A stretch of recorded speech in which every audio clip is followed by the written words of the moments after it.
Good morning to the participants to this webinar about hydrogen technologies organized in the framework of the Smart Energy European project.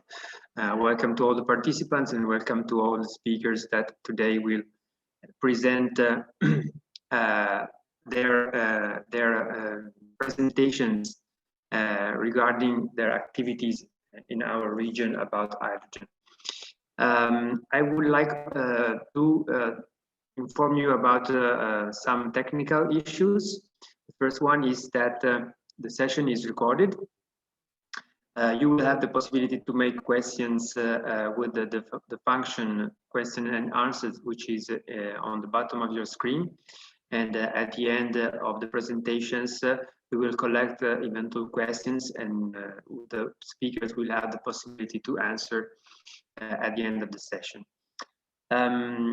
Regarding the presentations, the materials will be available at the end of the 6 webinars on the website of the project on the European Cluster Collaboration Platform. We will inform all the registered participants when materials will be available.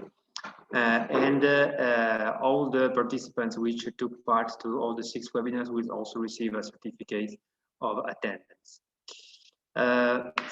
Coming now to our webinar for this morning.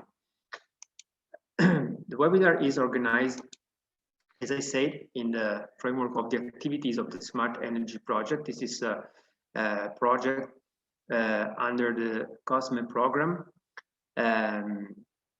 In particular, is dedicated to clusters that are requested to implement this scheme, which is a cluster exchange program. Cluster exchange program is a program aimed to support organizations at European level being part of the clusters to meet and to exchange experiences, cooperate among them.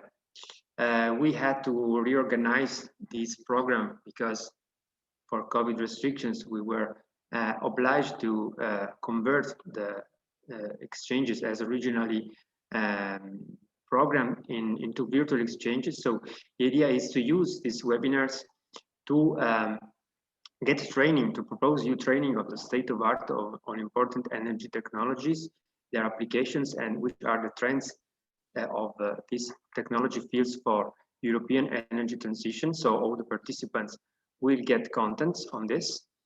The second aim is to give you the opportunity to discover through the clusters which are part of this project, which are hosting these meetings, opportunity to discover the regional networks for innovation and ecosystems which are working on these specific energy topics. And finally, the clusters offer you support in matchmaking with local innovation partners looking for opportunities. So in the second part of the morning, after these first presentations, you will have also the possibility to meet speakers and exchange your contacts, go in detail of the issues presented and look for joint projects or opportunities for cooperation in the next future. Hydrogen technologies is one of the 4 topics we have identified as Smart Energy Consortium. The other ones are energy communities, smart grids, and smart buildings. So if you are interested, don't miss the opportunity to follow also the webinars organized by the other smart energy partners. You can find the complete program on the Cluster Collaboration website. You see here the link on the bottom of the screen. This is the 4th of the 6 webinars we are organizing as Clever Cluster. The first ones was dedicated to an introduction to the hydrogen value chain in Italy, and more in specific in our region, the Piedmont region. We dedicated a second one to the research facilities which are available for organizations interested to make research, testing, and innovation on their products and processes. We had the first one dedicated to key players. We have this second one about the key players of hydrogen technologies which operate in our region, which are part of the network also of Clever Cluster.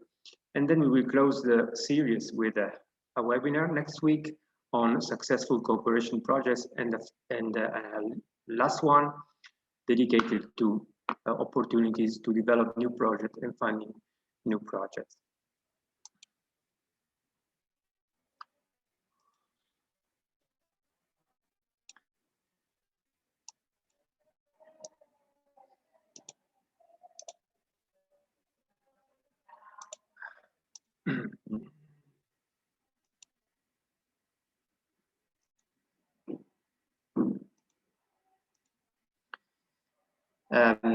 As I said, starting from 11:30, we will have the B2b session. So after these presentations and the questions and answers, you can go, if you still haven't done, you can register on the Flux 50 network platform. This is a platform we have prepared for the matchmaking sessions in these webinars. So you can go to the link. We will let the link in the chat.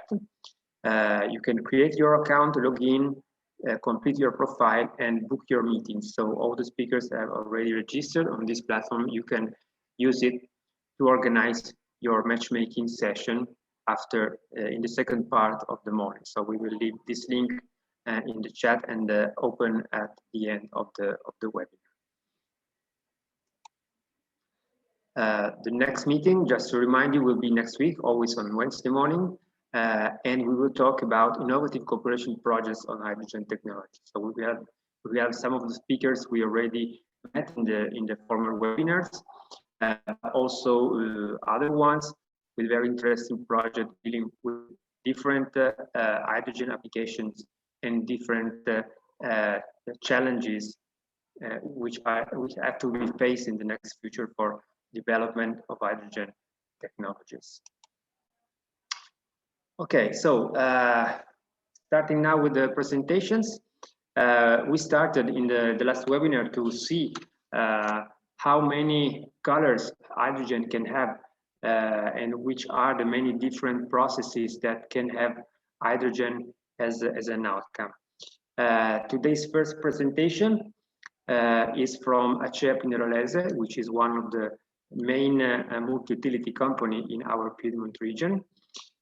Which is working a lot, in particular, about the link between organic waste treatment and hydrogen production. So I give the floor to Viviana Negro from Achaea Pinerolese Industriale for her presentation. Please, Viviana, it's up to you. Thank you. Thank you very much, Luca, for this nice introduction. I'm trying to share my screen. Okay, please could you confirm that you can see my screen? Okay, perfect. Yes. Okay, perfect. Good morning, everyone. My name is Viviana Negro, and I'm very happy to be here today. And first, I would like to thank the organizer of this nice event. Just a brief introduction of myself. I'm a chemical engineer, and I work for Achaea Pinerolese Industriale in the research and development sector, mainly focused in the engineering area. Achaea is a modern Italian multi-utility company, strongly connected to its territory and deeply involved in the innovation area regarding not only the biofuel production, but also in the recovery of high added value compounds from waste, from organic waste, and on the energy communities.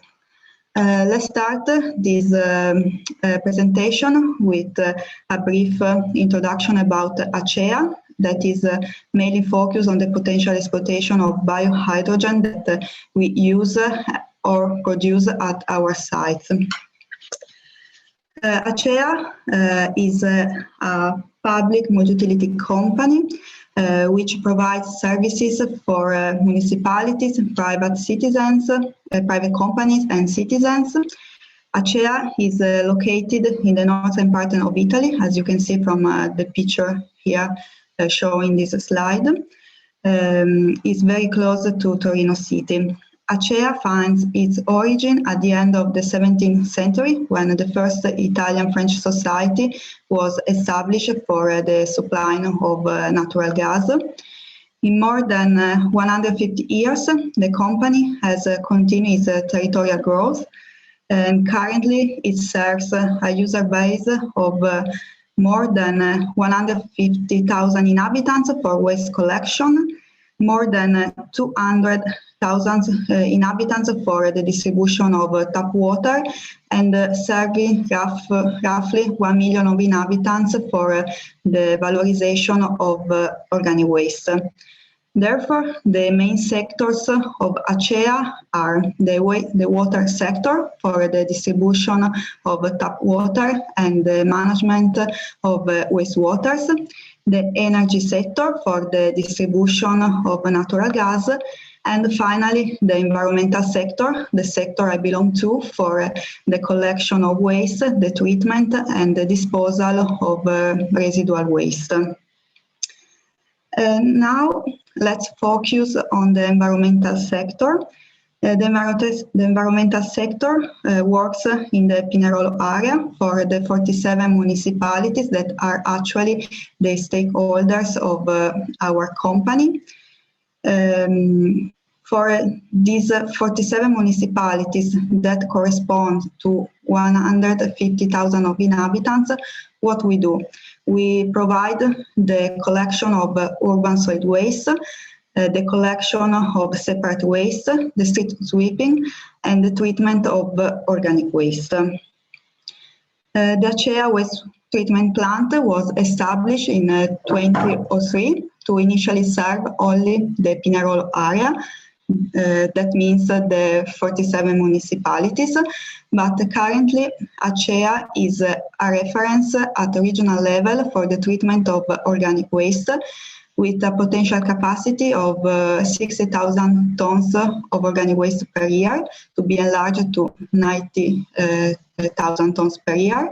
And now we are able to serve roughly 1 million of inhabitants. At our site, we have two big digesters that are the two green cylinders that you can see in this picture. And the third one is now under development. Which is our concept. We use organic waste. Actually, we valorize organic waste for the production of new products like biogas and compost. For our concept, the waste is a resource for the production of new products. More practically, which are our raw materials? Basically, the food waste from households, restaurants, canteens, local markets. This food waste is used as an ingredient for the anaerobic digestion process. And then we are also able to valorize green waste, basically from the urban collection, for feeding the composting plant process. And finally, I would like to show you this top view of our integrated environmental plant. We love the adjective integrated because we manage 4 waste facilities that are strictly connected to each other. We have 1 composting plant, 1 biogas plant, 1 wastewater treatment plant, and a landfill. We have a high integration in terms of wastewaters, because all the effluents coming from the landfill, the anaerobic digestion plant, and the composting plant are sent to the wastewater treatment plant. And this is extremely important because when we talk about anaerobic digestion process, we use a high amount of water that must be then discharged, and we have the wastewater treatment plant very close to our site in order to treat the wastewaters from the anaerobic digestion. Then we have an integration in terms of biogas. because all the biogas coming from the anaerobic digestion plant, the landfill, and the wastewater treatment plant is stored inside a gas holder. Then we also have an integration in terms of sludge and digestate, because the sludge coming from the anaerobic digestion plant and the wastewater treatment plant is sent to the composting plant for the production of compost. The compost that we produce is a high quality compost and is marked as from the Italian Compost Maker Association. And finally, we have also a high integration with our external territory for the district heating facility and for the production of biomethane. Actually, I have to mention that we had a very significant shift in September 2020, because all the biogas produced at our site is used for the production of biomethane. For instance, before September 2020, all the biogas collected was used for the production of renewable energy and heat using 3 endothermic engines, and the excess of heat and electricity not internally used was sold and used externally. Actually, from September 2020, Achaea started to produce biomethane that now is injected into the natural gas grid. And this is a very important milestone for us because Achaea reached this important target after a decade of research, of several partnerships with university, other company, and at the end we were able to install an industrial plant for the production of biomethane.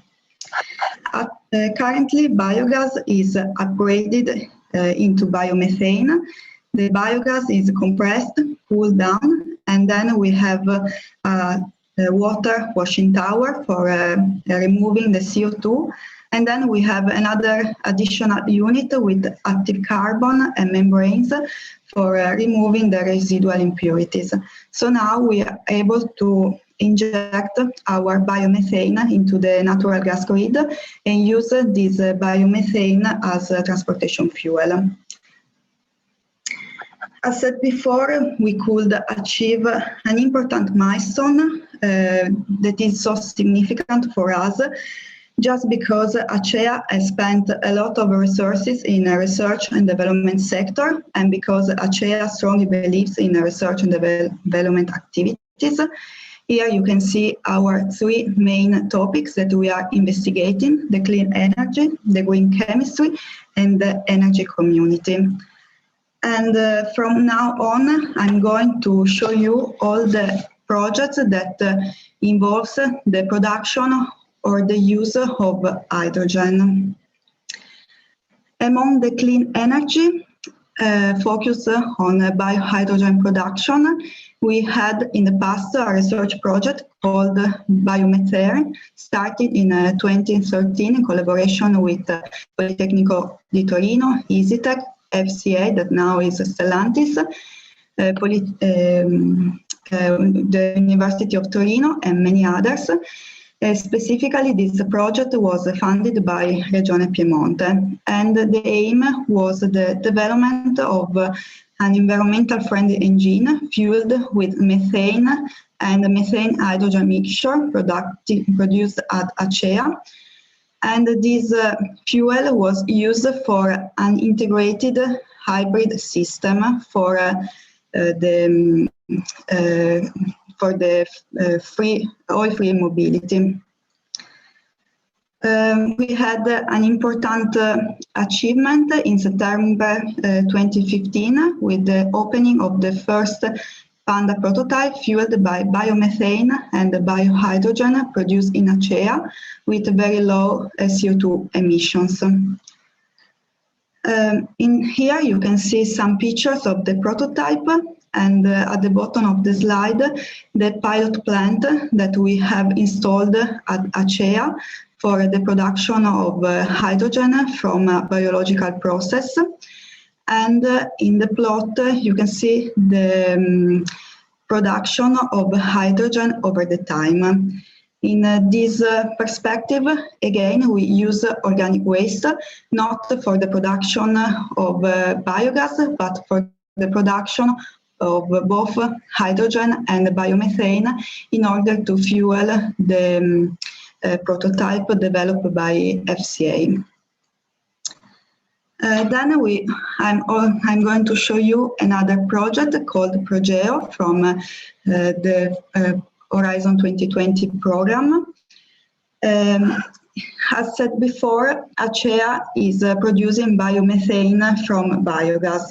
Biogas is a mixture of CO2 and methane, and we are purifying the biogas for the production of biomethane.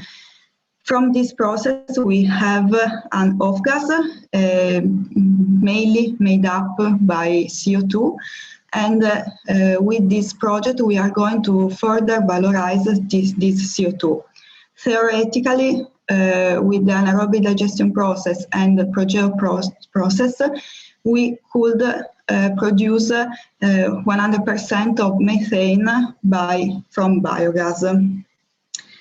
The process is the conversion of CO2 and hydrogen produced by the water electrolysis, exploiting the renewable energy peaks. And this CO2 and the hydrogen were used for the production of methane using a methanation reactor, exploiting the Sabatier reaction in the perspective of power-to-gas concept. Basically, the idea is using the renewable electricity for the production of biohydrogen using the water electrolysis for the production of hydrogen used for the methanation reaction. Then we also have another project that is ongoing from Horizon 2020, that is a Biorobot Plus, which is mainly focused on the production of biohydrogen from biogas using steam reforming process.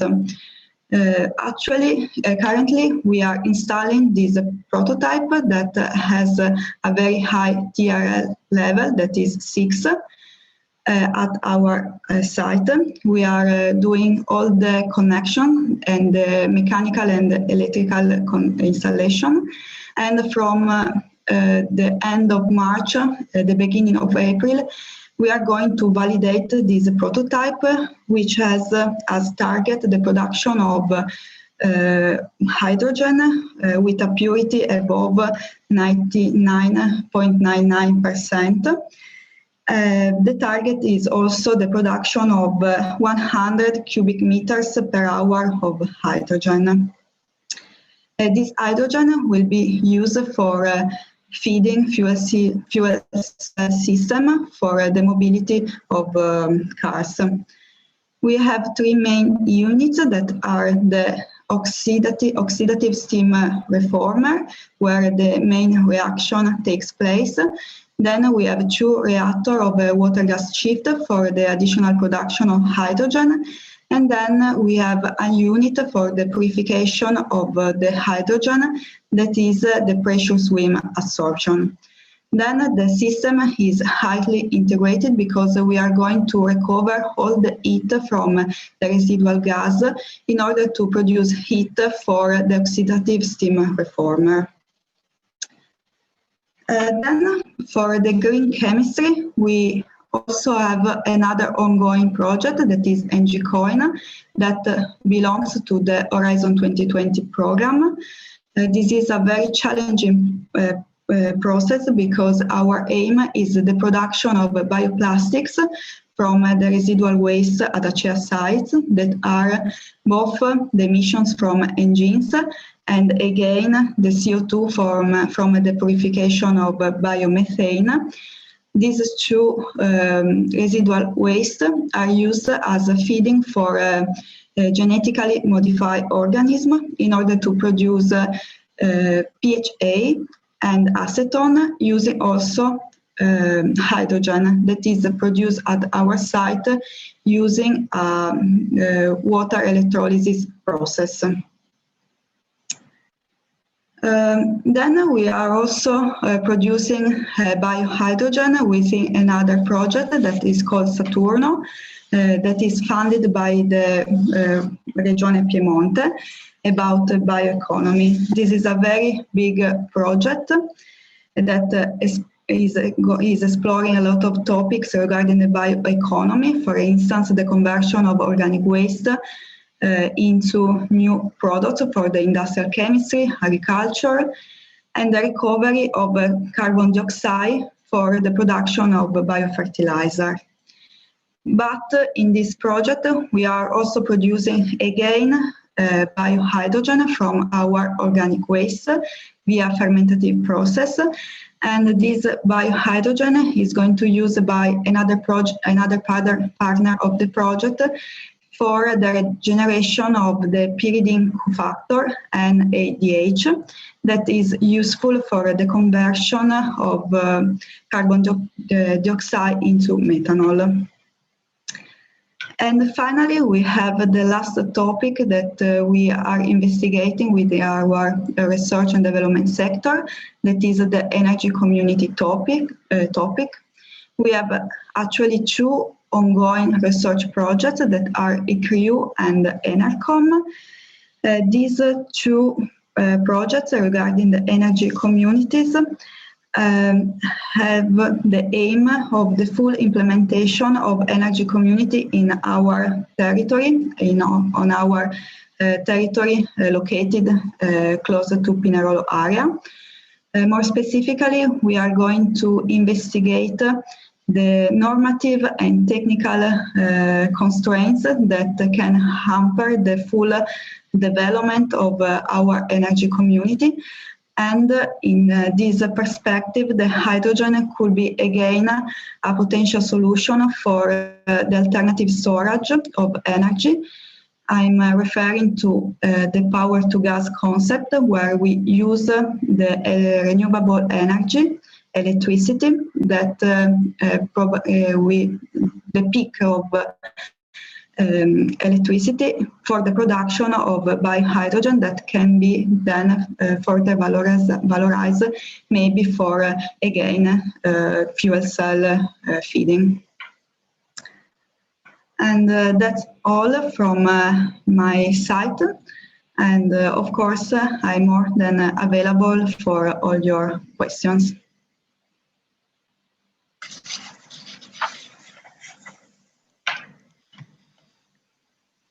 Thank you, Viviana, for your presentation and for this final remark too on this slide. Very nice. I think when we talk about green hydrogen, for sure, biohydrogen from waste valorization, in particular from biogas and biomass, is one of the most promising fields of interest now. And you really show some good examples of innovation projects on this specific topic. So thank you. I remind to all the participants that it's possible to pose your questions. I see now one question in the chat. You can also use the question and answer. We will prefer if you use it because it's easier to manage the questions, but we will answer all the questions at the end of the presentation. So don't hesitate to do this. And okay, so I stop sharing and going to next presentation. One of the relevant topics in hydrogen technologies is the use of hydrogen as a fuel together with natural gas. Bring it to the final users.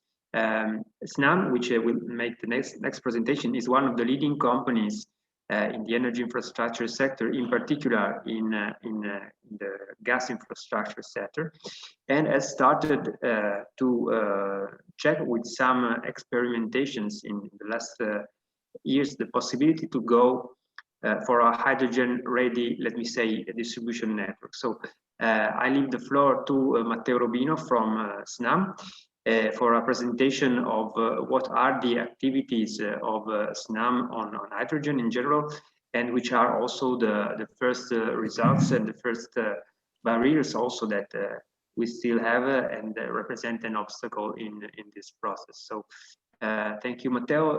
The floor is up to you. Thank you, Luca, for your introduction.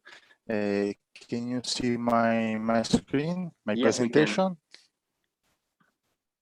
Okay, perfect. So good morning to everybody. Here is Matteo Robino from the Technology Development Area of the SNAM Hydrogen Business Unit. First of all, I would like to express my thanks to the organizer, to the MB Park, for the invitation to this event.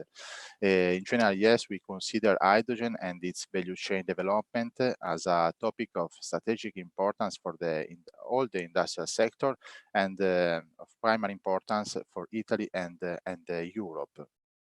Here the agenda with the main topic that I will present today. So first of all, an introduction on SNAM company and our main focus on hydrogen opportunity and value chain.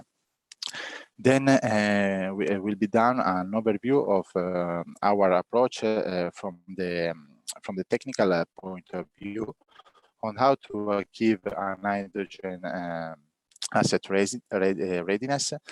And finally, I will go with more detail into the three main elements of the gas infrastructure, presenting how they can be prepared in order to accept hydrogen in the near future. Hydrogen, but also I'm talking also about blending, so a blending of hydrogen and the natural gas with different percentage, as we will see.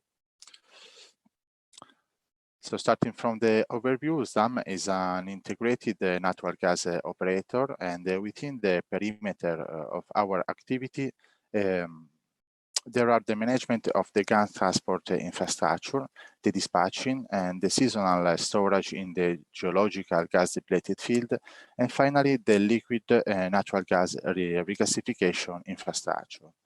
Concerning the new business, there are the building of biomethane plants, CNG and LNG refueling station for vehicles, and the small-scale LNG.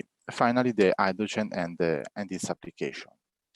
So globally, we manage the gas infrastructure in Italy and Europe, where we operate to our subsidiary in Albania, Austria, France, Greece, and also United Kingdom.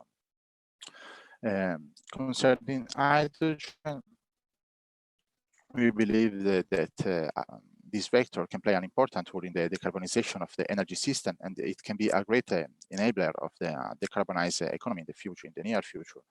And for that reason, last year in SNAM was created a new business unit with a specific focus on hydrogen, with an approach that is based on three main pillars: the asset readiness, that will be the focus of this presentation, the system design, and the value chain development.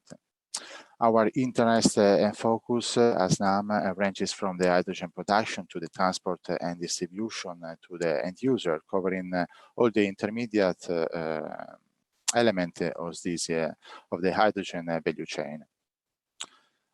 So starting from the which is our approach on hydrogen. In order to reach a fully development of the hydrogen economy, it is essential to have an infrastructure to the point of consumption. These have to be done in not just in the most efficient, safe, and the cheapest way.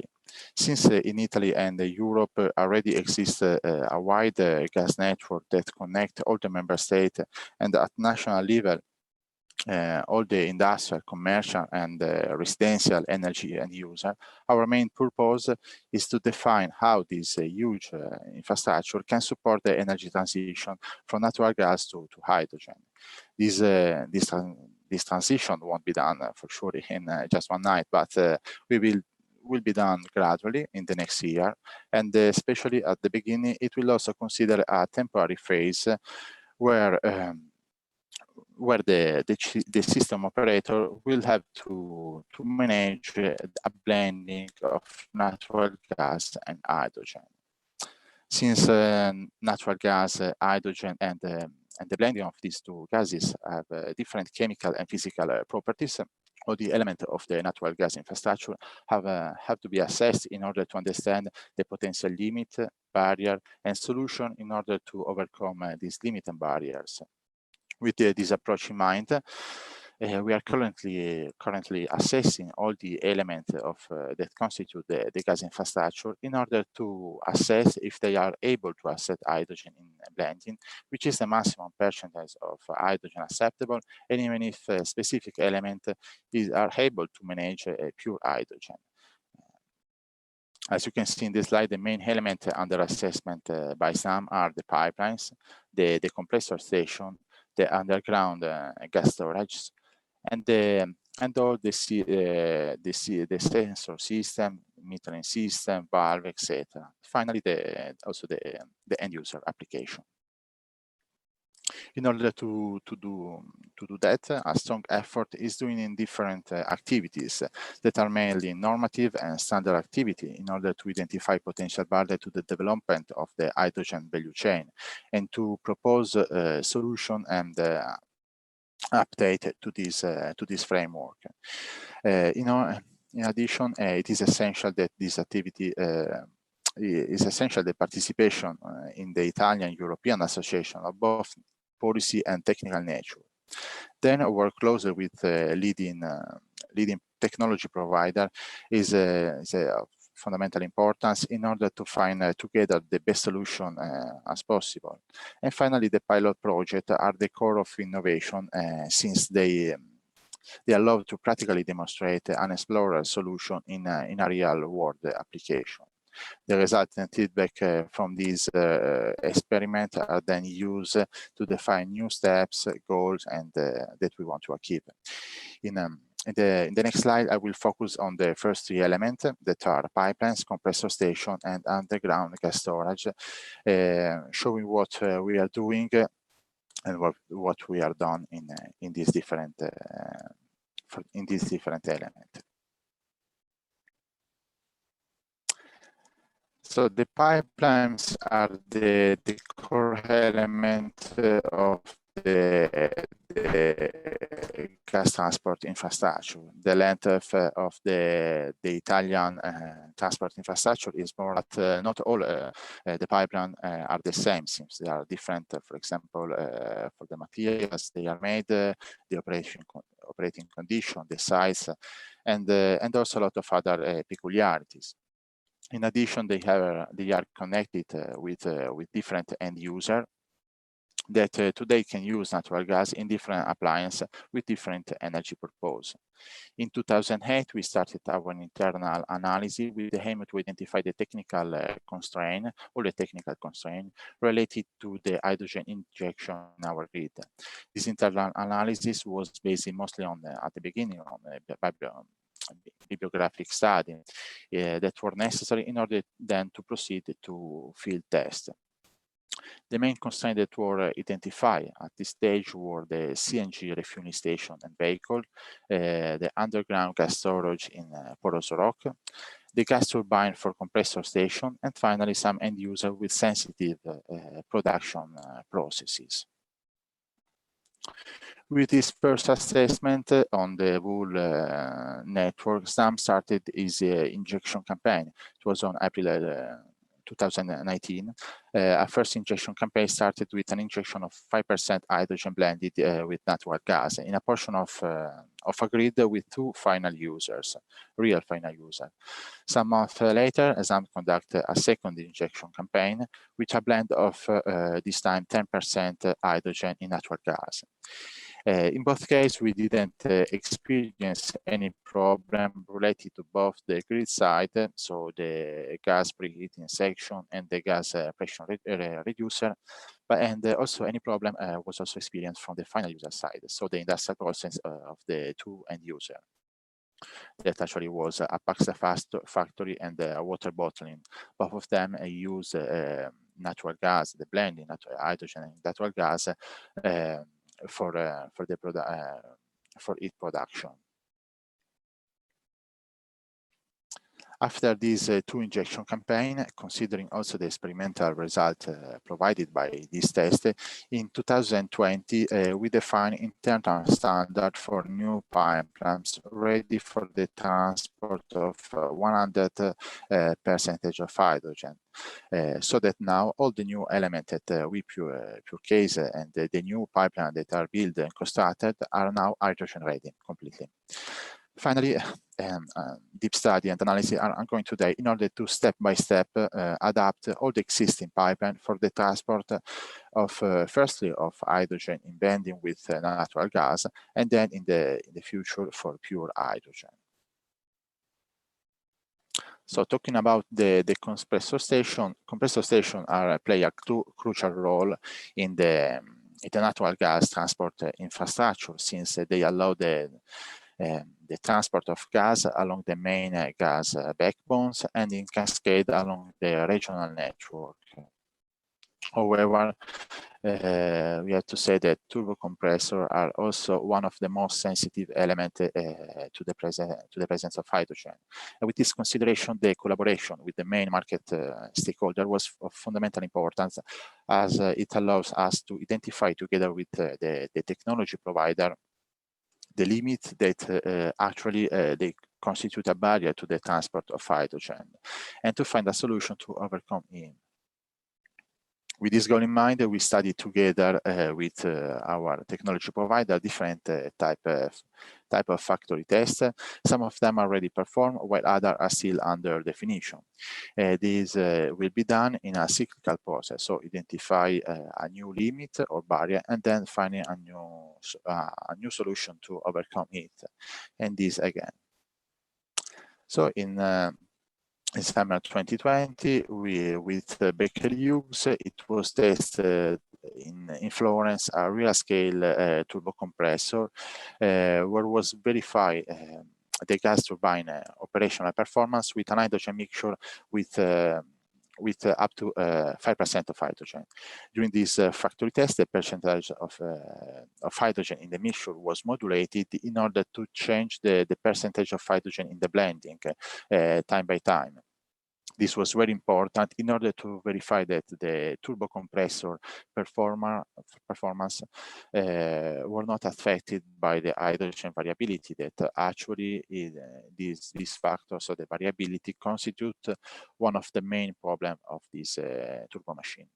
The result of the test was completely in line with the Baker Hughes and SNAM expectation, and the same gas turbine that was successfully tested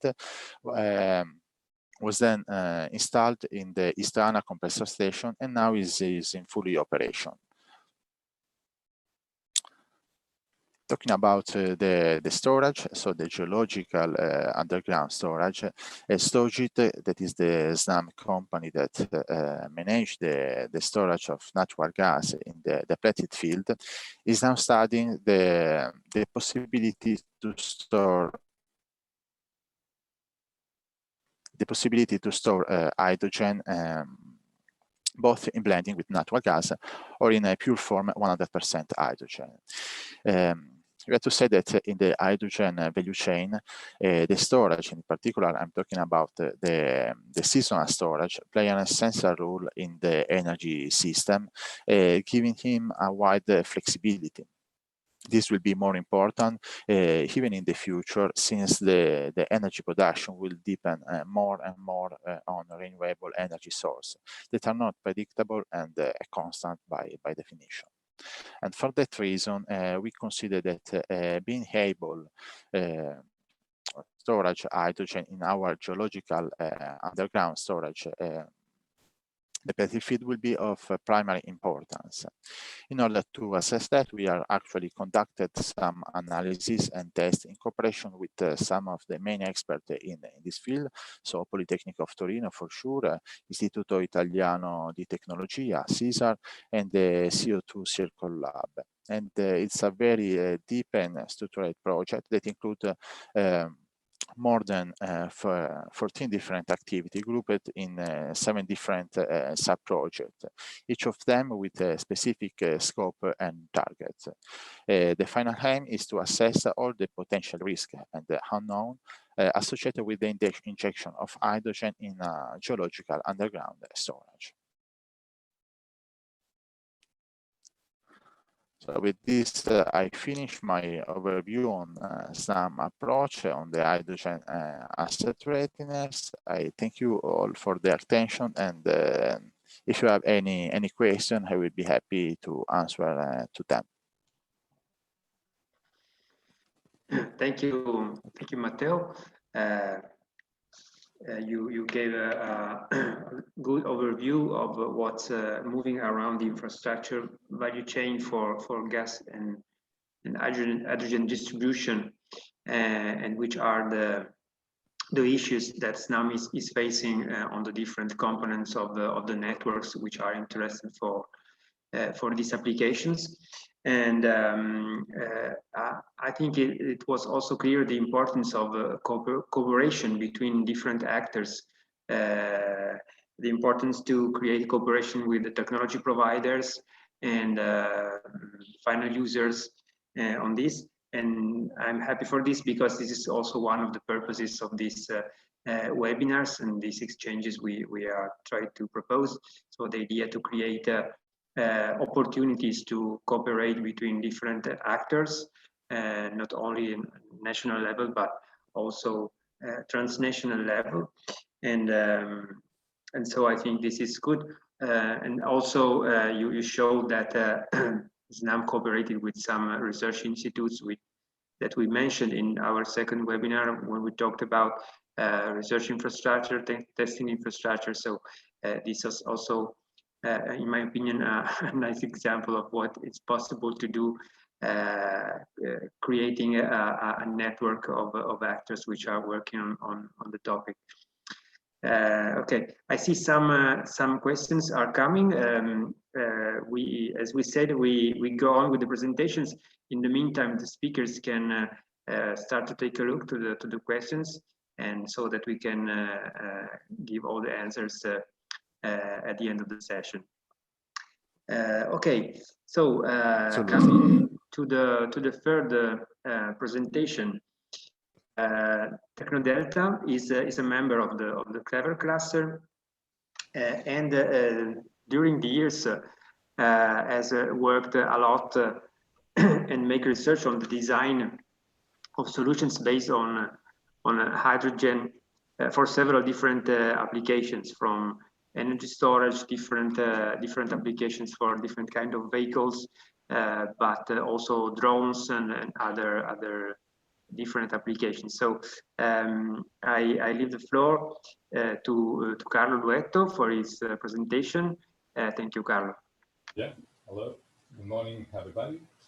I will try to share my screen.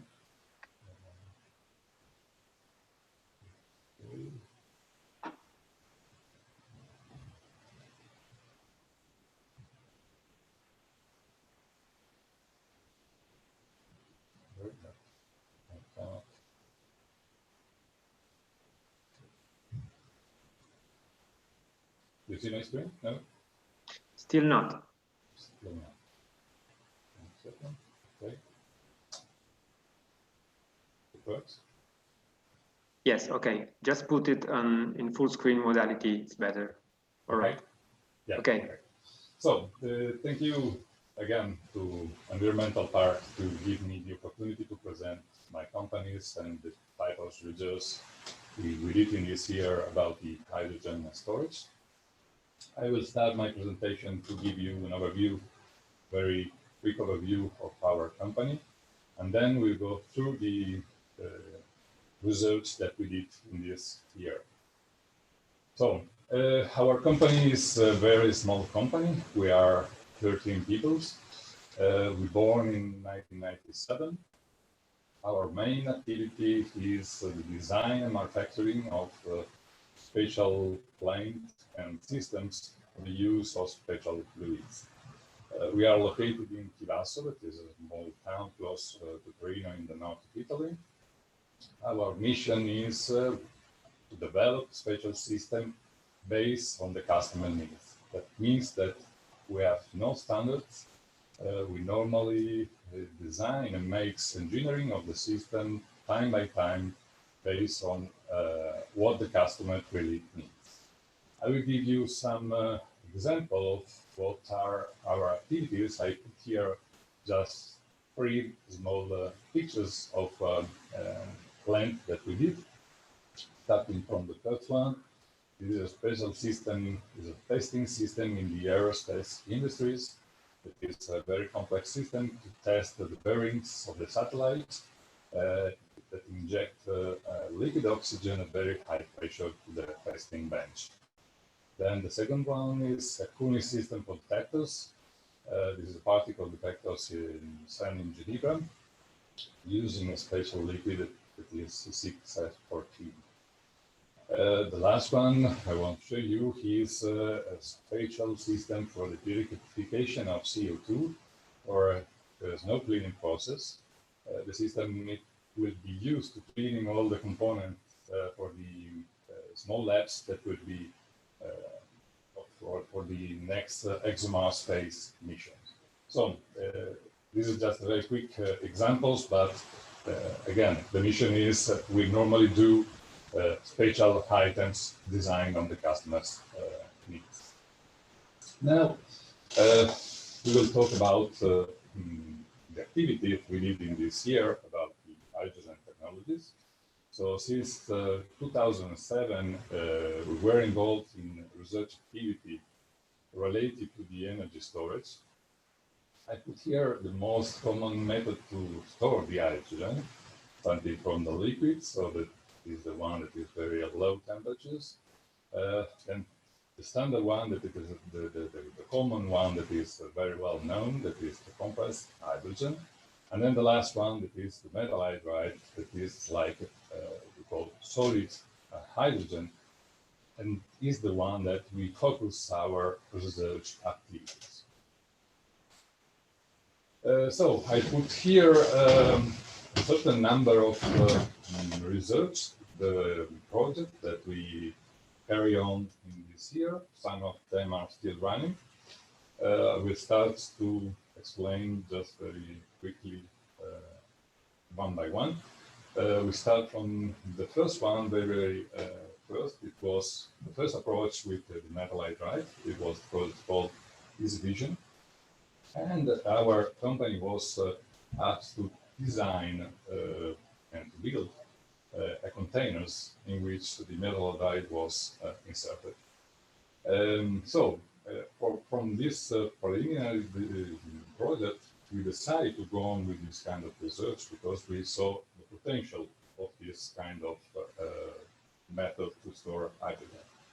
So another one that we did is it was to make a coupled system with a metal hydride storage system and 1 kilowatt fuel cell. It was an integrated system in which we were using the heat coming from the fuel cell to heat up the metal hydride and to help the reaction to release the hydride into the fuel cell. Then again, we make possibility to use this metal hydride in a luxury boat, because the metal hydride, of course, is very heavy. So in the boat, there is the need to have some heavy pieces in order to balance the weight of the boat. And so we investigate the possibility to use this kind of storage in the luxury boat. Then we did another one. It was European project, H2. It was to build an APU for trucks. In this case, in this project, the use of the hydride was the complex hydride and not metal hydride. And we used here a high temperature fuel cell. Again, was to couple two systems, storage and production of electricity by fuel cell. Then we investigate with the steering project, we investigate all the types of the energy storage from renewable sources. We did a techno-economical comparison between the existing technologies. It was an analysis for the status of the heart of the really existing project, as I said. Then we have the Achaea. Achaea is the project that is still running, so there will be next week a dedicated presentation about the project. This is very interesting project in which we are involved for the thermal management of the system, and in this system we will use a PCM, that is a phase change material, in order to recover the heat coming from the reaction of the hydrogenation to use in the second phase to release the hydrogen in the systems. And then we have the last one, that is the clean granite. That is the aim of the project was to build a drone, is a hydrogen drone with a fuel cell, complete of refueling station. There is inside of the project a refueling station with production and compression systems. So, as you saw here, we have good experience in making some systems, and now I will talk about the hydrides. So, hydrides, there are two main groups. We have metal hydrides and complex hydrides. The metal hydride are the one based on metals. They can be pure or they can be as alloy, like the metals that is normally used, lanthanum, nickel, manganesium, magnesium. The other one, that is the complex one, is based on amine, is sodium, boron, and etc. We decide to focus our research on the metal hydride because they are working with low temperatures, and so they are quite available on the market. On the contrary, the complex one is more dangerous and they are not really available on the market. Metal hydrides is so the reaction with the hydrogen with the metals is exothermic reaction, and the release of hydrogen needs some heat from outside, so it's an endothermic reaction. This is a list of the most common metal hydride that you can find available on the market. As you can see, there are many types of combination of different components inside of the alloys. The storage capacity of typical storage capacity of the metal hydride is percentual weight of the metals.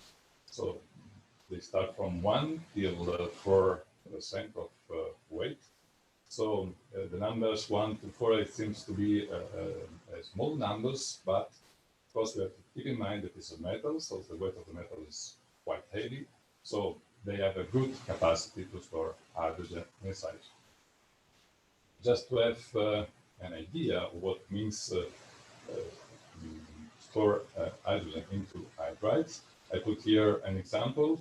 The common cylinders that contains hydrogen is 50-liter cylinders.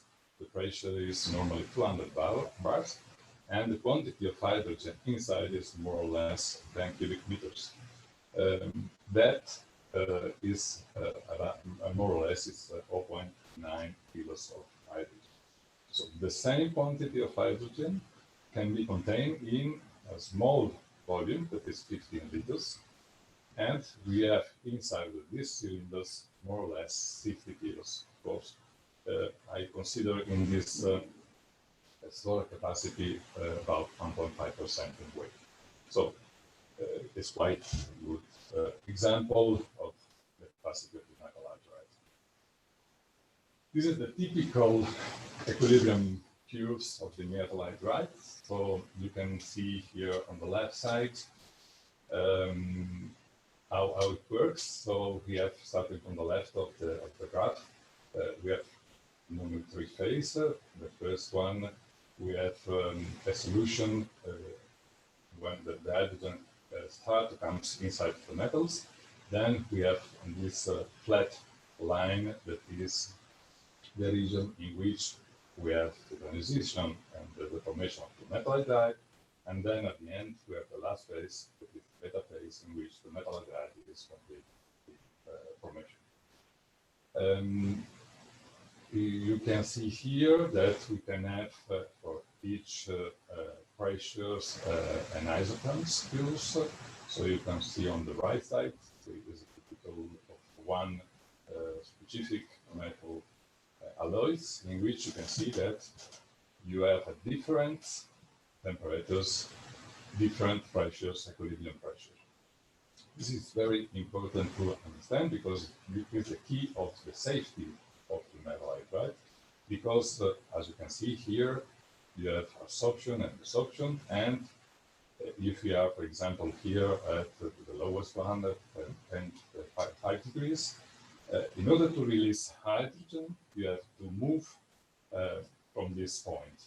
So if you don't change the equilibrium, so that the pressures and temperatures, you cannot release hydrogen. So this is the one of the key points for the safety of the metal hydride. So main advantages of the metal hydride are that they are low pressures inside of the containers. You can store directly the hydrogen for the production. If you, for example, use the electrolyzers. You have no cost for compression. It's a safe solution, as I already told. Without heat supply, the hydrogen cannot be released. And then, if you have a good thermal management system, you can increase a lot the efficiency of the systems. System like a coupling system with fuel cell and metal hydride tanks. Here, I will present an example of a coupled system. So, metal hydride tanks is coupled with the PAN fuel cell, low temperature fuel cell. This is a system that we built. Here you can find some features of the system. So inside of the system, we put about 3,120 liters of hydrogen. We test the system to work for 6 hours continuously with power average of 4.76 kilowatt with a peak of 1 kilo for 2 hours. And the working temperatures was 70 degrees. Here you can see just a small example on the system. So fuel cell was working.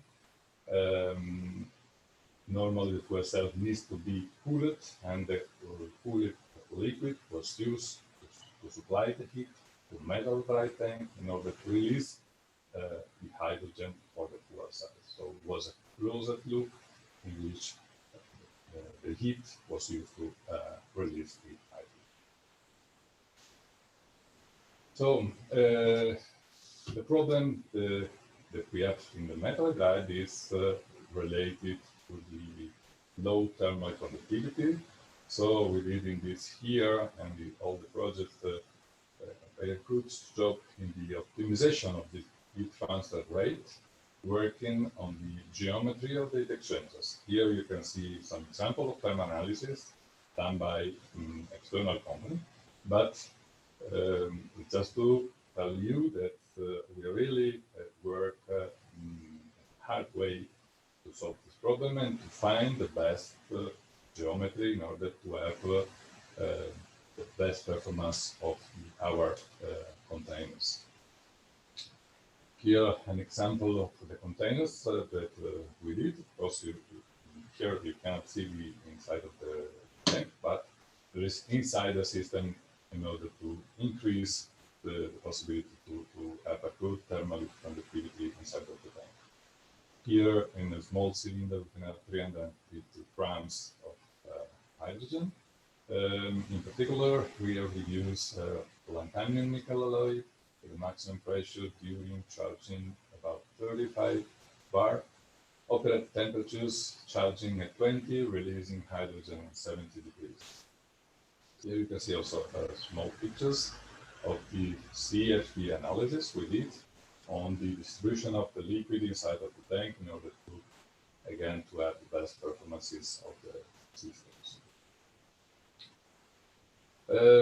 In this year, of course, we developed tank, we developed a lot of system, and we developed also some equipment specially designed for the construction of the containers. Here you can see we have an in our facilities orbital welding machine that we put inside a glove box. We decide to build this glove box with inert atmosphere. We can control the pressures of the glove box internal. We can control the quantity of oxygen that we have here. And of course, if you can see my arrow here, we have possibility to put inside of the glove box tubes to be filled with the metal drive and inert atmosphere. Here we can see, we can see the one of the tanks that we did. Very, this one was with the complex high temperatures one. We put a lot of sensors in order to monitor what was happening inside of each tank. Based on all the experience we did on these sectors, we have tried to see a possible application of these technologies. So here you can see drawings of possible application. This is a private house with 3 kW maximum, in which we put solar panel on the roof, and we put here close to the house a dedicated control room in which we divide storage compartment from one side and production compartment to the other side. So the philosophy of this system is, okay, we have production of electricity. We can, during the days, we can use directly from the solar panel the electricity to the load, so means to feed the house. Or in case of excess of production, we can feed the electrolyzers. In this case, we can produce hydrogen, to send the hydrogen to the metal dry storage, and when there is no sun to produce electricity, we can use the hydrogen here, feed fuel cell, and again to go to the inverter, again to go to the load. Here I put possibility to have management of the heat, again to recover the heat between metal gas tanks, fuel cell, or metal tanks and electrolyzers. I put here an examples of what is more or less the functioning of this application. This is a standard production tubes of solar panels. So as you can see, the solar panels is the dimension of the solar panel is more than what normally house needs. So we have 3 different regions, 1, 2, and 3. The first one is the region in which we need power from external source. Then in the region 2, this is the excess of power that we can have and we can use to produce hydrogen. And then here we have the quantity of electricity power that is used during the day. So in this kind of solution, of course, this curve can change in function of the season. It can change in function of the position of the solar panel, but this is just an indication to say that if the system is well designed, you can have excess of production to produce hydrogen, and then when the hydrogen is stored, you can use for these 2 regions in which we don't have production of solar electricity. So the last pieces of the presentation is this one. So we try to put on papers the cost of this solution, putting all the components, the main components, to see which was the impact of each component. As you can see here, the most bigger part are the red one and the blue one. The red one is the cost of the electrolyzer and the fuel cell, and the blue one is the metal dry tank. We try, we think that these 2 parts can be reduced if in the next future there will be more and more of the use of this kind of technologies related to the hydrogen. So the cost of the metals that is quite high today can be reduced, and also the cost of the electrolyzers and fuel cell could be reduced because of the large use of this kind of. So that was all for my presentation. I'm available for any questions. So thank you again for the opportunity. Thank you, Carlo. And I would say it's a long history, the one from Technodelta of research on storage technologies for about 15 years. You showed this is a key issue. The storage is a key issue for different hydrogen applications, and it is still a key issue for development of customized solutions and hydrogen application as you do in Technodelta. So thank you for this overview. Okay. Finally, for the last presentation, we move from Piedmont region to Lombardy region, and we move from the topic of storage and plant constructions using full cell to one of the components of the full cell, which are in particular the membranes, as we will see in the next presentation. So I leave the floor to Claudio Oldani from Solvay for a presentation on Solvay's results of the research on this particular component and what is moving on this topic. So please, Claudio. Yes, good morning. Thank you for the opportunity. Thank you to organizing committee.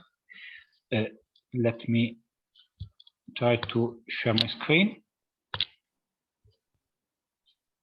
Okay. I hope you are able to see my screen. Yes, it's okay. Okay. Thank you very much. So first of all, I apologize for the video. I have some troubles, so if you can see me.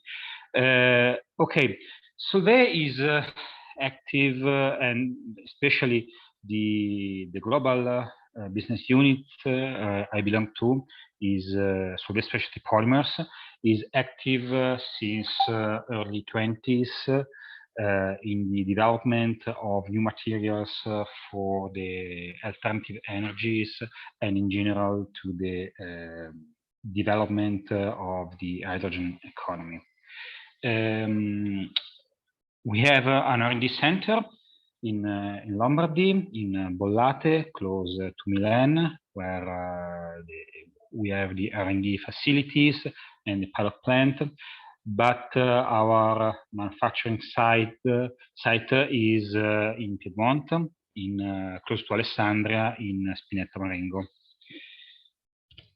The aim of my presentation is trying to give you a short introduction about the pillars driving the development of the materials we are developing and we are commercializing in the field of the hydrogen sector, mainly for materials for fuel cells and electrolyzers.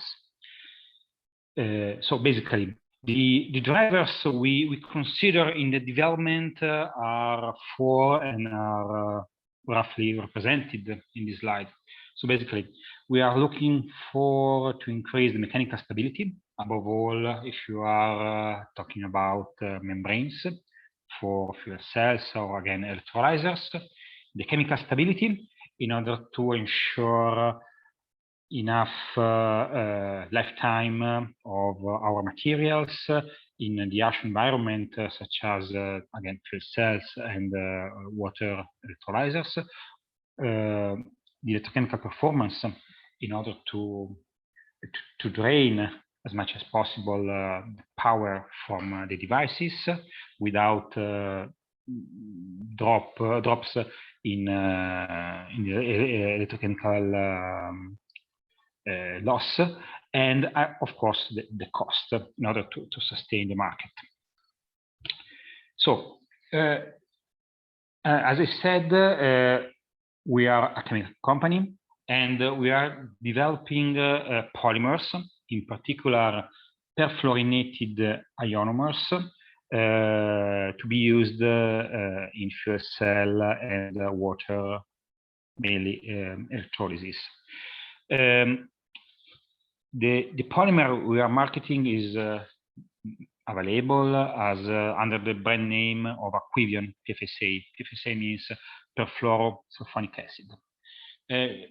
Achaea is a member of a quite broad family of other congeners marketed by some of our competitors, some as Chemours, formerly DuPont, 3M, as I can say.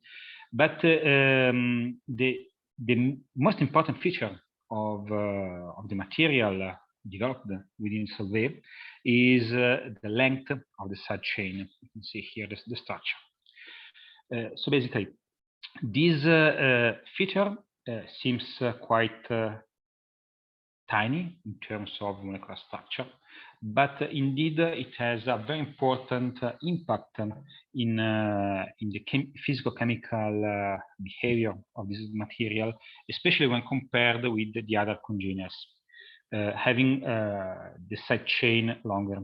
Indeed, for example, Nefion, which is the benchmark of the ionomers in this field, is called LSC ionomer.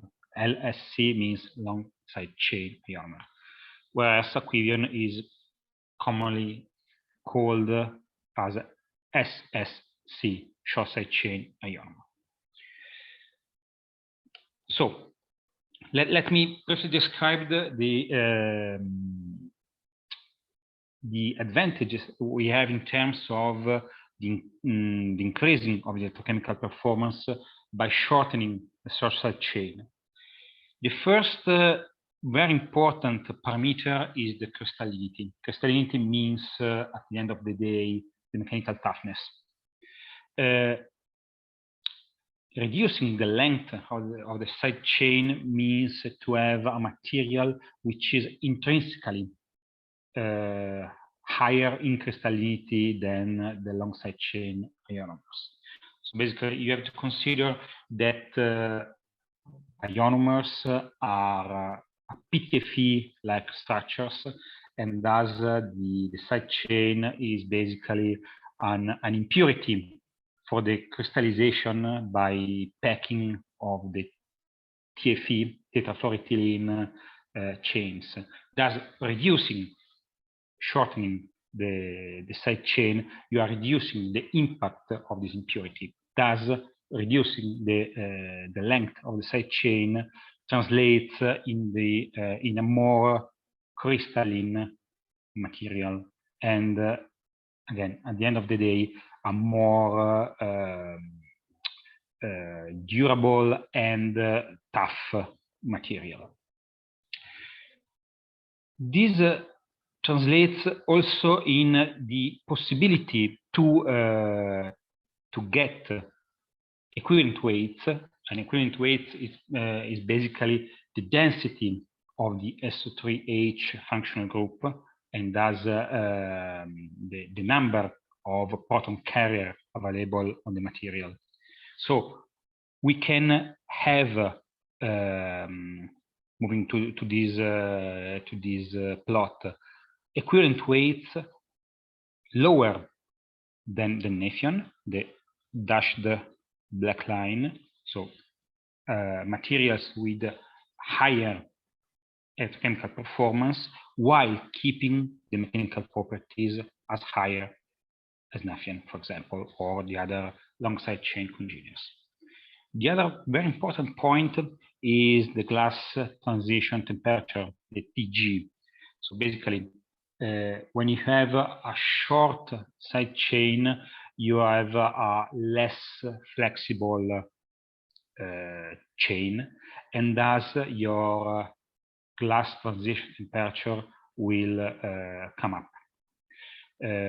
So basically, when you are operating below the glass transition temperature, you are playing with rubbery material with a very poor mechanical properties. Whereas when you are operating, for example, your fuel cell or electrolyzer above the glass transition temperature of your material, you are playing with a material which is basically crystalline or semi-crystalline in some cases, and thus you have a material with an important mechanical properties. You can see here that the glass transition temperature of the long side chain ionomers is 125 degrees C, whereas the glass transition temperature of Aquivion from Solvay is about 140, 145 degrees C. This means that you can operate your devices at higher temperature. Okay, coming to the chemical stability topic. I took this flowchart from the literature, and you can see here the strong impact of the stability of the material within an electrochemical device. So basically, we have two different types of degradation. The so-called chemical degradation, we will talk about in the next slide about this point, but a second degradation mechanism related to the mechanical stress. So basically, you can see here that many different conditions very often to happen within a fuel cell, for example, can lead to the formation of the conditions for the degradation, both chemical or mechanical, which in turn leads to the material failure, and thus at the end of the day, the failure of your cell.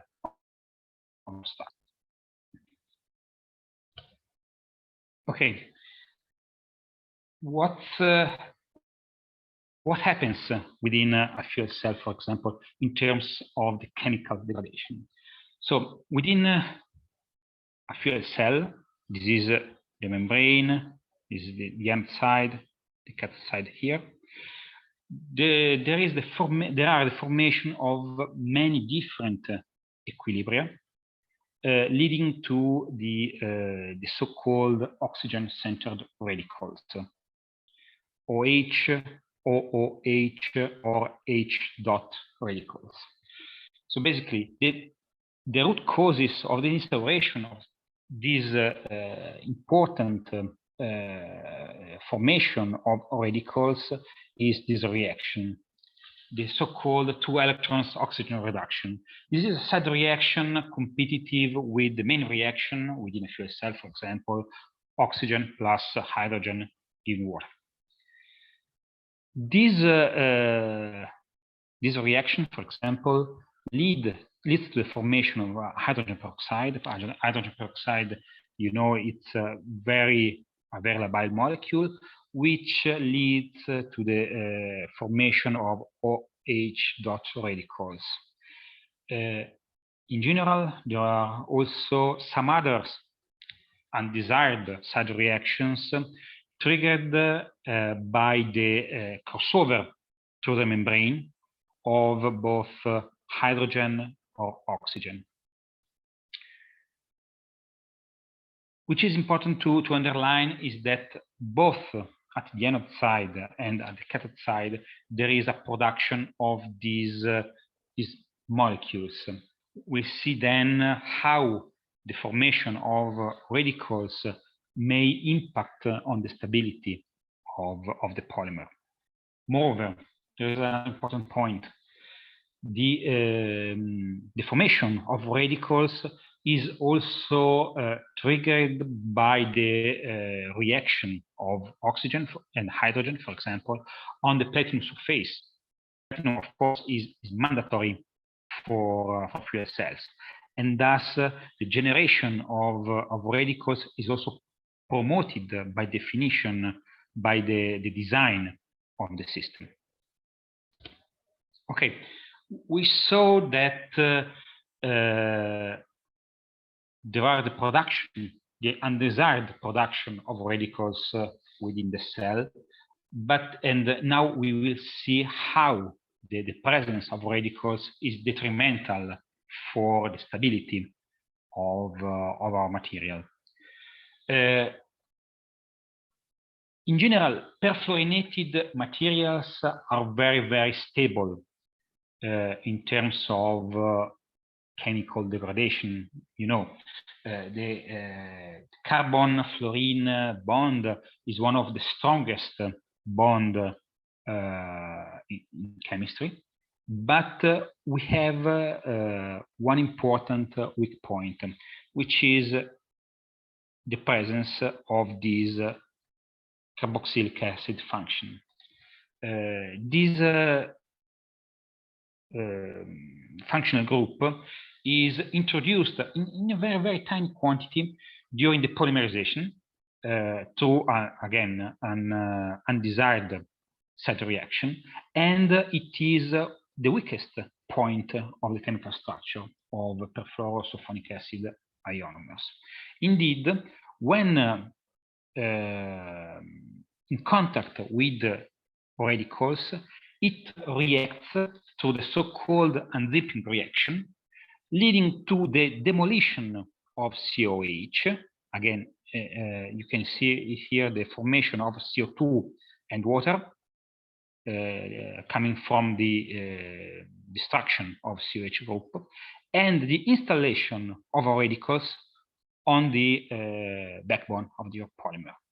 This radical is able to degrade the polymer, leading to the reduction of molecular weight, and thus to the loss of the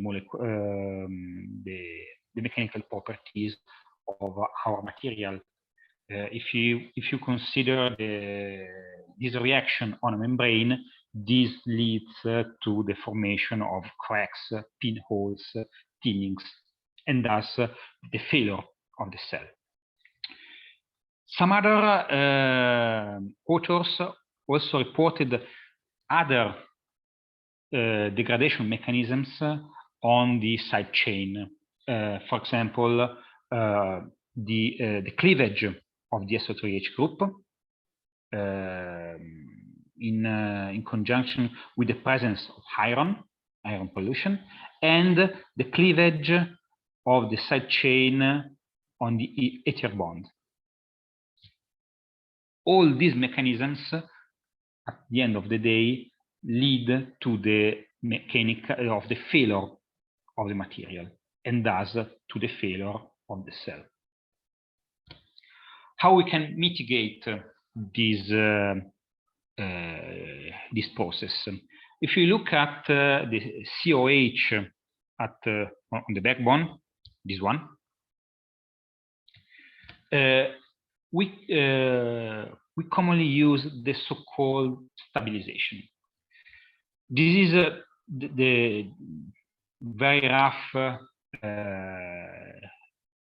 description of what happens in polymerization, leading to the formation of the carboxylic acid group on the backbone. So basically, in polymerization, we use a persulfate as a radical initiator. The polymerization is a free radical polymerization.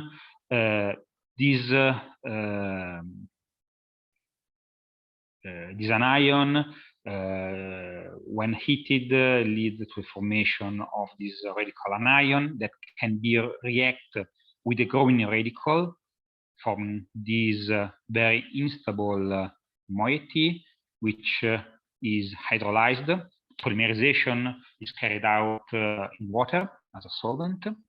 There is a formation of a very, very unstable alcohol, which is again hydrolyzed, forming the carboxylic acid group. This group can be transformed in post-polymerization through the so-called stabilization in unreactive CF3. stabilization is carried out on the solid, and foreseen the use of gaseous fluorine. So it's not so easy, which is able to transform COH into CF3. This is the impact of the fluorination stabilization. If we look at the hydrogen crossover, which is an index of the stability of our membrane, for example, you can see that when we stabilize membrane, for example, in fuel cell, we can reduce the hydrogen crossover due to the thinning of the membrane upon operation in a very, very high extent. You have to compare the blue line with the red lines and the solid line, the unstabilized material with the stabilized material. It's evident how the hydrogen crossover is reduced. This is particularly important if you look at, for example, at the PEM water electrolysis. We assisted through the years on the reduction of the thickness of membranes, for example. In the last years, we participated to several FP7 and then Horizon 2020 funded projects, Electro-HyPEM, H2gas, and now Neptune. And the request of the consortium and thus of the market is the reduction of the thickness of membrane. We started in 2012 more or less with Electro-HyPEM, supplying membranes of 120 microns, and now with Neptune we are providing membranes of 50 microns. This means that the degradation of membrane is playing and will play a role important. Another point, looking again to the chemical stability, we saw that there are some mechanisms leading to the polymer membrane degradation on the COH, on the backbone, but there are also some mechanisms known in literature able to degrade the side chain of the polymer. This is particularly important for the fuel cells using in automotive field, because we have to ensure to secure the enough lifetime for materials in the automotive sector. For this reason, we have developed some radical scavengers. Radical scavengers basically are heterogeneous catalysts able to react more faster with the radicals than the reaction rate of the radical with the polymer. So basically, these catalysts are based on the inorganic chemistry of cerium, for example, which is able to flip from 3+ to 4+ and backwards. And during this change of the oxidation state, cerium is able to remove hydrogen peroxide or radicals from the system.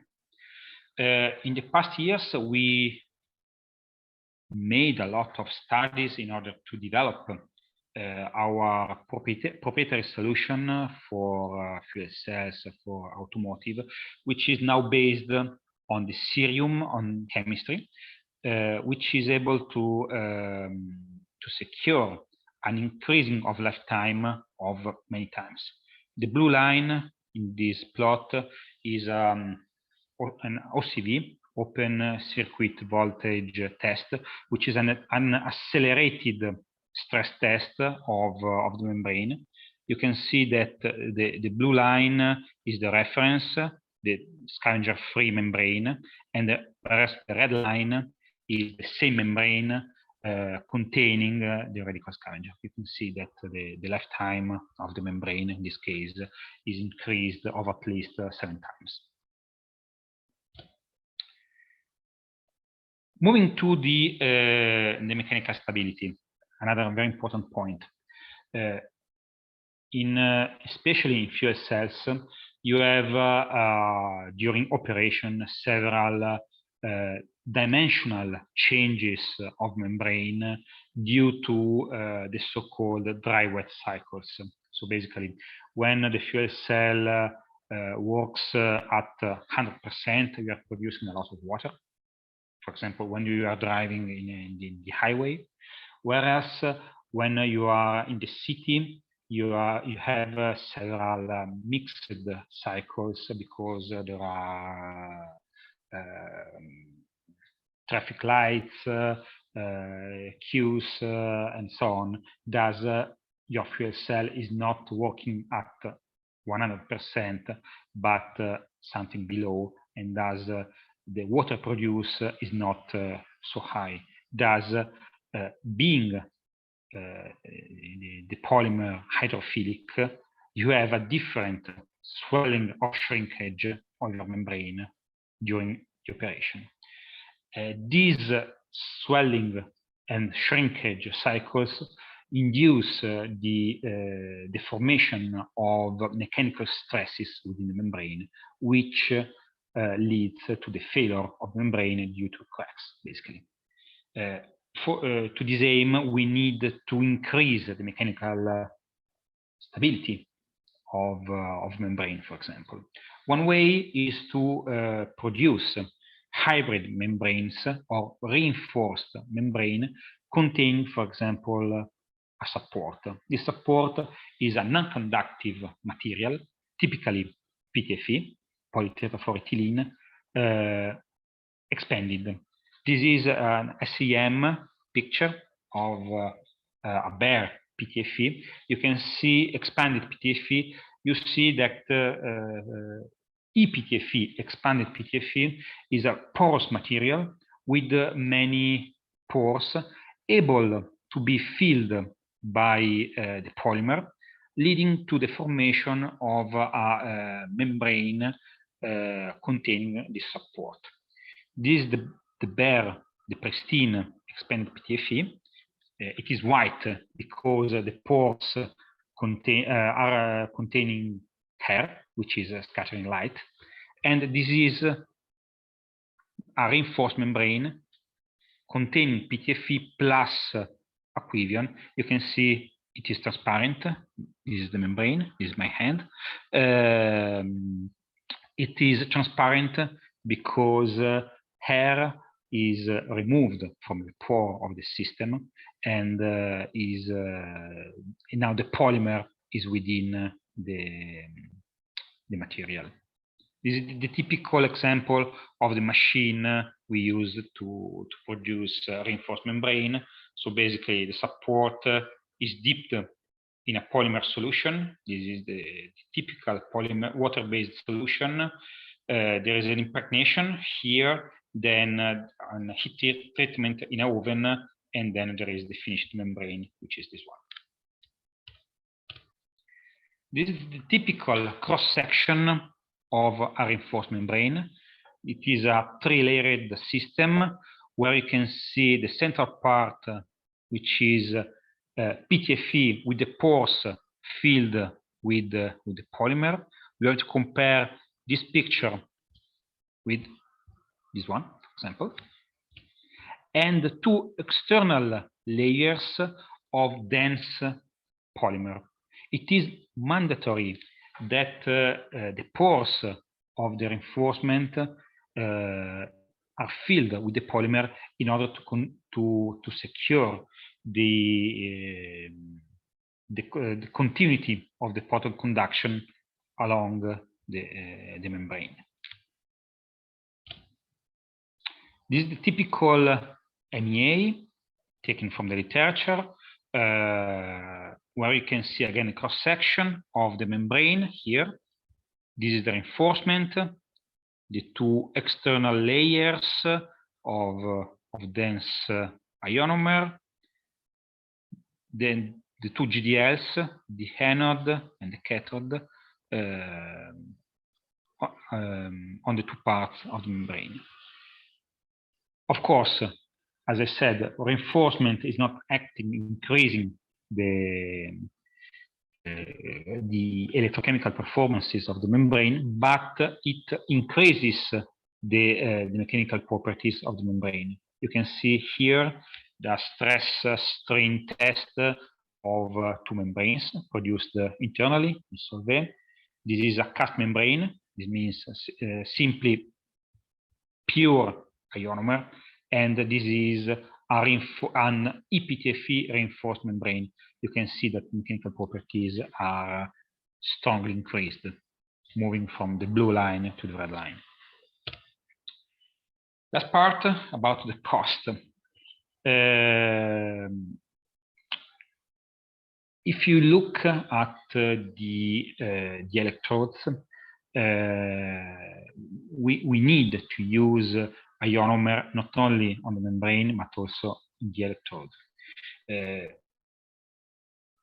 Cathode is a very important part of the fuel cell, because the platinum, the precious metal loading at the cathode, is much higher than the anode, for example. It is a very complex three-phase system where we can see the platinum on carbon. You can see here some FAM images. This is the carbon, platinum here, surrounded, the catalyst in general, surrounded by a very tiny shell of ionomer, which is mandatory in order, again, to guarantee the pattern conduction also within the electrode. At the cathode side, for example, the oxygen reduction reaction is very sluggish. This is because the shell of the ionomer surrounding the platinum is very often very dense, and there is a very important resistance of the oxygen diffusion from the cathode, from the gas diffusion layer to the platinum. One important point is that this dense layer can be modified, introducing some bulk monomers in order to decrease the diffusion resistance of the oxygen. Moreover, the short side chain, being less flexible, we already discussed this point at the beginning of my presentation, then the long side chain is able to have more reduced interaction with platinum, and thus the density of the film is reduced.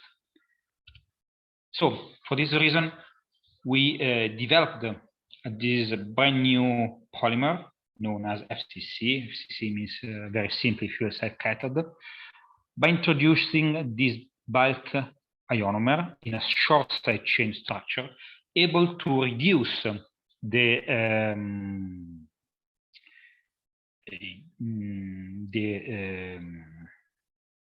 resistance of the oxygen to the ionomer layer. This means that at the end of the day, platinum has a higher activity, and thus the loading of the platinum at the cathode side can be reduced. And this is very important in view of the reduction of the cost. Very quickly, we tested this ionomer in some ex situ test and we demonstrated that the diffusion of the oxygen through our ionomer, the blue triangles, is increased when compared with the regular aquavion, the black square, and the long chain ionomer, the red circles. This behavior has been also demonstrated in ex situ test by looking at the cathodes, and you can see that the polarization curves, especially at in dry conditions, are much better, especially in this region, which is the mass transport region, when compared with the IV curve of the regular aquavion. Okay, it took more time than I planned. My last slide, in conclusion, this is the four pillars we consider to the development of the material: mechanical stability, chemical stability, electrochemical performance, and cost, with the topic we discussed within this presentation. Mechanical stability can be improved by reinforcing membrane with support. Electrochemical performances can be increased by decreasing here the equivalent weight, so increasing the density of the proton transport, and decrease the membrane thickness, of course, reducing the electrochemical resistance. The chemical stability can be improved by the introduction of radical scavengers and the polymer stabilization, and the cost can be reduced by increasing the platinum activity with properly designed ionomers. That's all. Thank you for your attention. Thank you, Claudio. And very interesting for me to learn more about the lines of research on material development to increase the performance of the components in terms of efficiency, effectiveness, also both in terms of cost and reliability of these components, which are a key part for the hydrogen technologies we are talking about. So very interesting to know about what's happening in terms of research on these materials and membranes in particular. We have some time and some questions to answer. I will read them so that the speakers can try to give their answers. The first one is a question for Viviana Achaea. The question is from Karim Chukri. Is about the cost of hydrogen from biomass. The question is if the price will be higher if you already have some numbers on this. Okay, thank you for the question. Actually, I don't have yet the number for the production of green hydrogen. What can I say is that generally the price of green hydrogen is higher than the one from fossil hydrogen, and we are dealing with this issue in our BioRobot Plus project. Just for recalling you, this project is about the production of green hydrogen from biogas using the steam reforming process. This process is quite similar to the one from petrochemistry, but we are using biogas instead of natural gas. Just to say that before have this project called BioRobot Plus, we had another one that can be the father of BioRobot Plus. That was another project called BioRobot. In that project, we have investigated all the process, the reactors, the catalysis, and all the specification required for the plant, but we were at a lower scale. With the BioRobot Plus, we are going to integrate the biohydrogen production in our industrial site, and we are going to achieve a high integration within the Achaea site and also within the BioRobot Plus process. And hopefully we are going to reduce the cost for the production of hydrogen. In this BioRobot Plus project, we are going to recover all the heat from the off-gas that we produce at the plant. And for this reason, the University of Karlsruhe has developed a special burner in order to recover all the heat from the residual gases. And we are installing the plant at our site, but the installation is not completed yet. Hopefully, we are going to start the validation of the plant and the collection of the data from the end of this month, the beginning of April. And hopefully, at the end of the June, we are going to have a precise value about the cost of our hydrogen. So probably we will have a price that is not lower than the one from the fossil one, but slightly higher. This is our aim. Thank you, Viviana. Remember always that you have the possibility to further go in the detail of your questions, the possibility to ask more questions to the speakers in the matchmaking section starting after this first part. A couple of questions also for Matteo Rubino, SNAM. These are from Francesco Mezzera.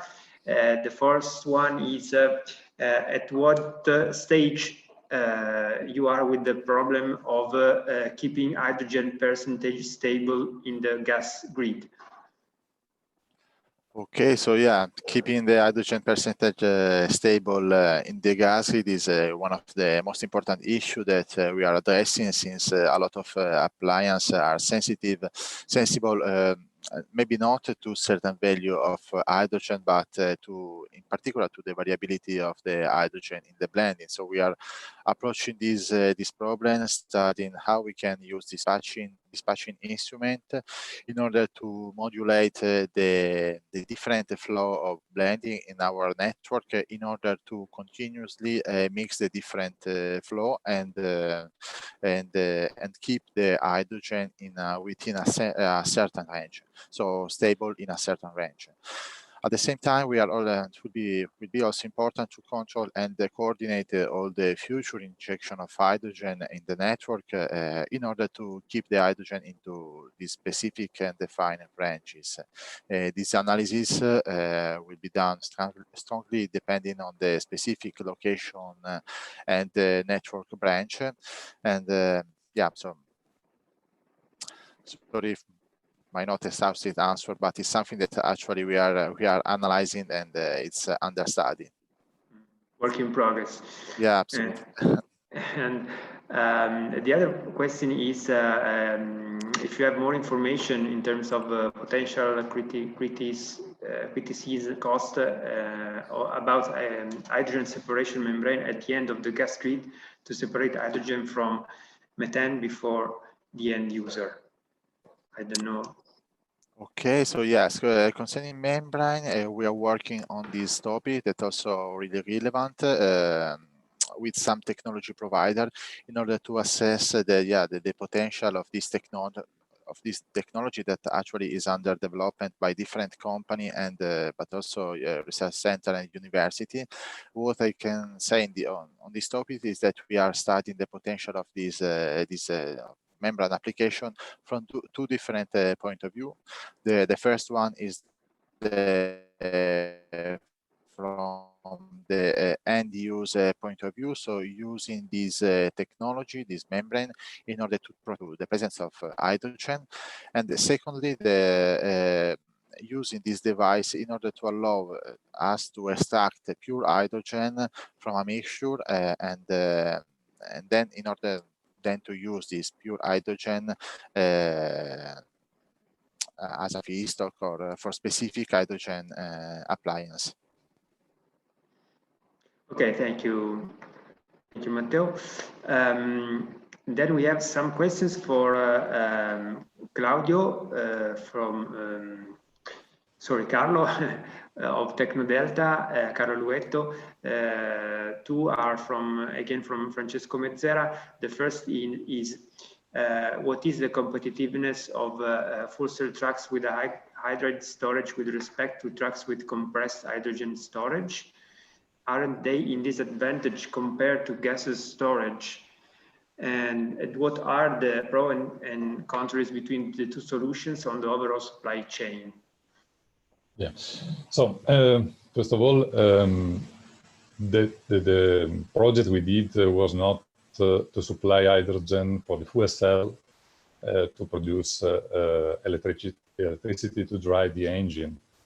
It was an APU. APU is an auxiliary power unit that is supposed to work when the truck is stopped, just to, for example, to feed the oven, to heat up the cabin of the drivers. So it was really a small quantity of metal hydrides. Normally, the metal hydrides are not good for automotive application because of the weight. In this case, the project was using complex hydride. The density of the complex hydride compared to the density of the metal hydride is quite lower. The density of the metal hydride is 1.6.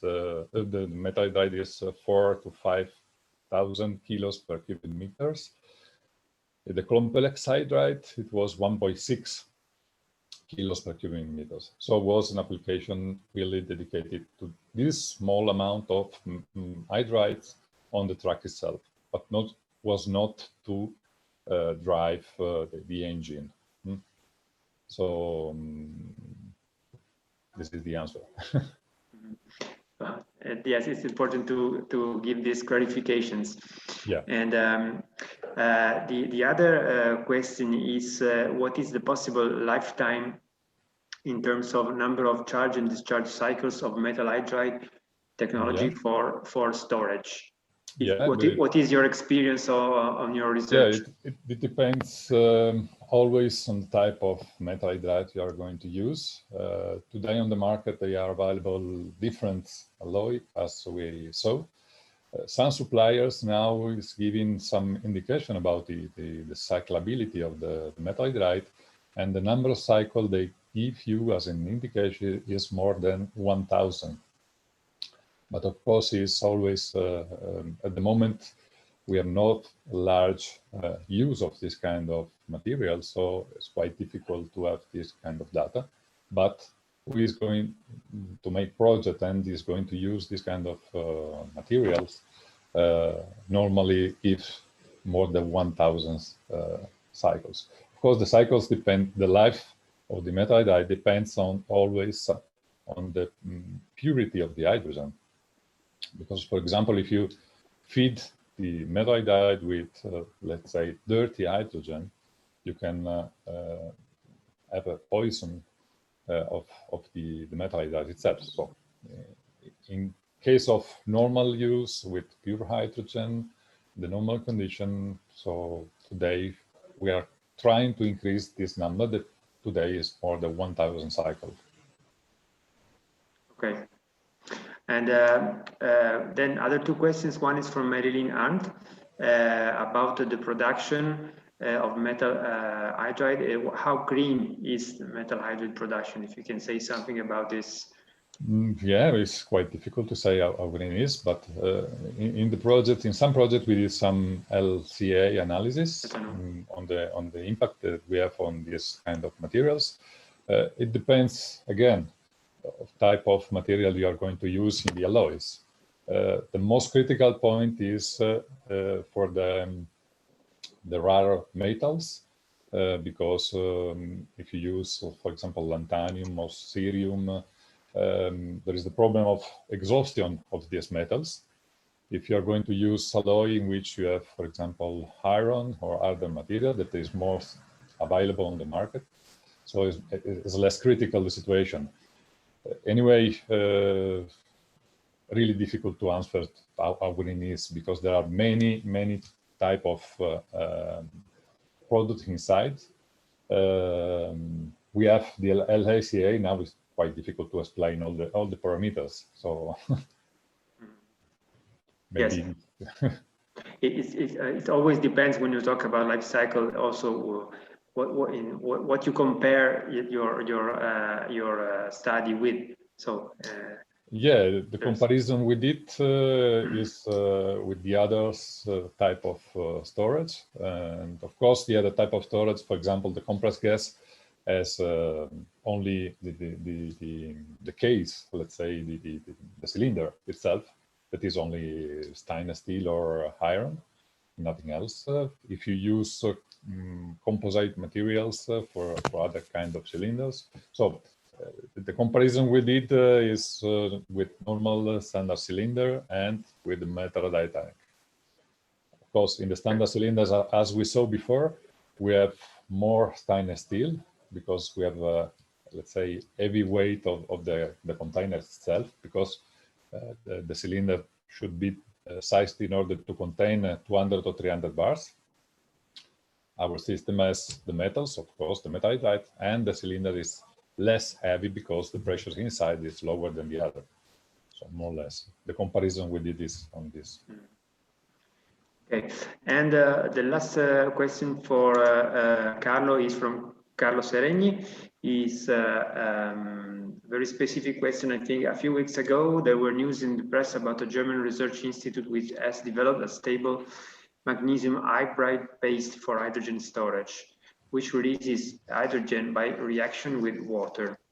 Any thoughts on that, if you know it, and if you have any eventual experience with such systems or not? So yes, I heard about that. I have no experience about this kind of systems. I heard that similar system that were using magnesium or other kind of metals or organic compounds. The problem was related to the waste. So how to manage the waste of this reaction. So in this case, maybe there is, I don't really know exactly what was the waste of this reaction. But for sure, I'm always interested in going in details in different solutions, so maybe I will go to investigate more about this kind of application. Great. I don't see for the moment. Well, there is another short question from Marilyn. Is there a risk in this case that metal microparticles go in the atmosphere when the storage cylinder is in use?